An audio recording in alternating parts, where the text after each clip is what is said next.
जब पेशेंट आप पे डाउट करे, आपके ट्रीटमेंट प्लान पे डाउट करे, आपके डिसीजन पे डाउट करे, तो 5 ऐसी चीजें समझनी आपके लिए जरूरी हैं जिससे कन्वर्सेशन पॉजिटिव साइड पे जाए।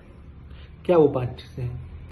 पहली बात, जब भी पेशेंट ऐसी कोई बात करे कि क्या ये आरसीटी जरूरी है, क्या फीलिंग से काम नहीं चल सकता, क्या पायरिया हटाना जरूरी है, क्या घर पर ब्रशिंग से काम नहीं चल सकता, किसी दवाई से काम नहीं चल सकता, क्या दांत लगाना जरूरी है और लगाना भी इम्प्लांट जरूरी है, कोई और तरीका नहीं है, ऐसे सवाल जब आप पे आते हैं तो आपका कॉन्फिडेंस थोड़ा सा घटता है, आप सेल्फ डाउट में आते हैं, आपको कई बार गुस्सा आता है, फ्रस्ट्रेशन होती है कि मैंने इतनी पढ़ाई करी पर छोटी सी चीज़ मैं नहीं समझा पा रहा हूँ या पा रही हूँ और ये नहीं समझ रहे हैं और ये इनके लिए प्रॉब्लमेटिक होगा, राइट।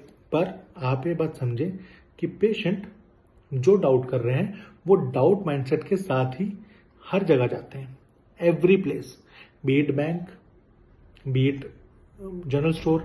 तो आप उनके माइंडसेट को चेंज नहीं कर सकते। आप क्या चेंज कर सकते हैं? अपने कम्युनिकेशन स्किल को।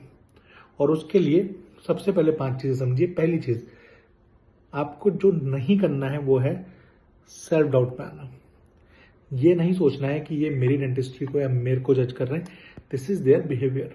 पर्सनली कोई चीज मत लीजिए क्लिनिक में, वरना बहुत स्ट्रेस में जाएंगे घर पे। ये नहीं करना है। सेकेंड थिंग, कभी भी ओवर जस्टिफाई नहीं करना है।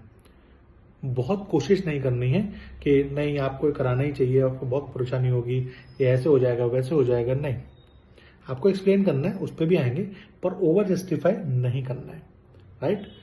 थर्ड थिंग, तो आप करेंगे क्या? पहले तो कॉन्फिडेंस से बात कीजिए, राइट। कॉन्फिडेंस से आई कांटेक्ट करके उनको एक्सप्लेन करेंगे। कैसे? 2 तरीकों से।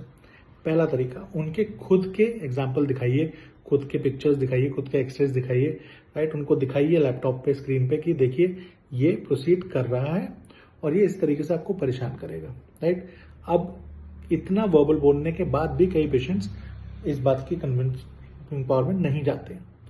तो आपको क्या करना है? मैंने क्या कर रखा है, मैंने हर केस का एक पर्सनल एक फोल्डर बना रखा है, अपने लैपटॉप के अंदर फोल्डर बना रखा है। अगर मेरे पास कोई केस आया जिसका 1 मिसिंग है, तो मेरे पास उस फोल्डर के अंदर सब फोल्डर्स हैं, इम्प्लांट्स, फिर सब फोल्डर जिनका 1 मिसिंग था जो हमने किया केस, राइट, और वो केस का पूरा डॉक्यूमेंटेशन, और उस केस से रिलेटेड एक एनिमेटेड वीडियो कि 1 आपको बहुत वीडियोस मिल जाएंगी यूट्यूब पे, फेसबुक पे, इजीली डाउनलोड आप कर सकते हैं। तो जो भी केस आप कर रहे हैं, इसलिए उनको डॉक्यूमेंट करना मैं बोलता हूँ जरूरी है कि पेशेंट को जब आप एग्जैक्ट वो ही केस दिखाएंगे जो वो खुद लेके आया है। जब मैं उनको दिखाता हूँ, देखिए इनका भी 1 था, डॉक्टर श्री ने इम्प्लांट डाला, या इनका भी 1 था, मैंने रूट कनाल करी, जो भी जिसकी एक्सपर्टीज है वो दिखाया, राइट। सिमिलर केस दिखाया, सिमिलर तरीके से क्राउन लगा, इस तरीके से इनका दांत है, ये इनकी फीडबैक है, everything is in that folder. उस स्पेसिफिक एरिया 1 के दांत वाले सारे केसेस उसी में जाते हैं। तो जब सिमिलर केस कोई देखता है तो वो कॉन्फिडेंस में आता है। और लास्ट में एक क्लियर फ्यूचर उन्हें बताइए कि ये फ्यूचर होगा, चाहे वो वॉस्ट के लिए हो कि अगर आप नहीं कराते तो ये फ्यूचर होगा, अगर आप कराते हैं तो ये फ्यूचर होगा। And then pause. साइलेंस भी एक बहुत बड़ा आंसर होता है, क्योंकि पेशेंट पूछता रहेगा, पूछता रहेगा, पूछता रहेगा, पूछता रहेगा। इतनी एक्सप्लेनेशन नहीं, ओवर जस्टिफिकेशन नहीं। आपने बताया कि ये प्रॉब्लम है, ये सॉल्यूशन है, ये कराएंगे तो ये होगा, नहीं कराएंगे तो ये होगा। Sir that's it. आप जब कराना चाहें